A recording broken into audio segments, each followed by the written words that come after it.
she admitted to hospital.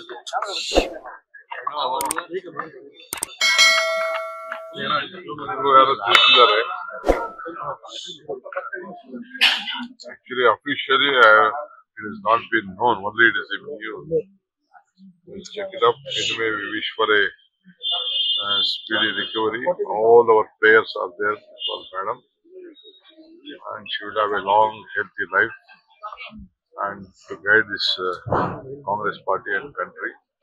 She has stood for the party in all the crises, and she has guided well. And Madam,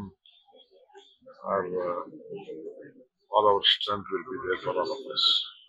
And yesterday, Ballari ಪರಿಸ್ಥಿತಿ ಬರ್ತೀನಿ. ನಮ್ಗೆ ರಾಜ್ಯದಲ್ಲಿ ಶಾಂತಿ ಇರಬೇಕು, ಬಳ್ಳಾರಿಯಲ್ಲೂ ಶಾಂತಿ ಇರಬೇಕು, ಎಲ್ಲಾ ಕಡೆ ಶಾಂತಿ ಇರಬೇಕು. ಬಿಜೆಪಿಯವರು ಪಾಪ ಅವ್ರಿಗೆ ರೆಸ್ಟ್ಲೆಸ್ ಆಗ್ತಾ ಇದ್ದಾರೆ. ಅದಕ್ಕೆ ಎಲ್ಲಾ ಕಡೆನೂ ಇಂಥ ರೀತಿ ಪ್ರಯತ್ನಗಳನ್ನ ನಡೆಸ್ತಾ ಇದ್ದಾರೆ. yesterday 25 ಲಕ್ಷ ಕೊಟ್ಟಂತಹ ಜಮೀರ್ ಅವರ ಹಣಕ್ಕೆ ಲೆಕ್ಕ ಕೇಳ್ತಾ ಇದ್ದಾರೆ ಬಿಜೆಪಿ ಕೂಡ ಪ್ರಶ್ನೆ ಮಾಡಿದರೆ ಅದು ಕಾಂಗ್ರೆಸ್ ಇಂದ ಕೊಟ್ಟಂತಹ ಹಣನ ಸರ್ಕಾರದಿಂದ ಕೊಟ್ಟಂತಹ ಹಣನ ಐಟಿ ಇಲಾಖೆ ಏನ್ ಮಾಡ್ತಿದ್ದಾರೆ? ಜಮೀರ್ ಹತ್ರ ಮಾತಾಡ್ತೀನಿ ಸರ್. ಅವ್ರಿಗೆ ಈಗ ಐಟಿ ಎಲ್ಲ ಇಲಾಖೆಲ್ಲ ಅವ್ರ ಹತ್ರ ಇದಾರಲ್ಲ,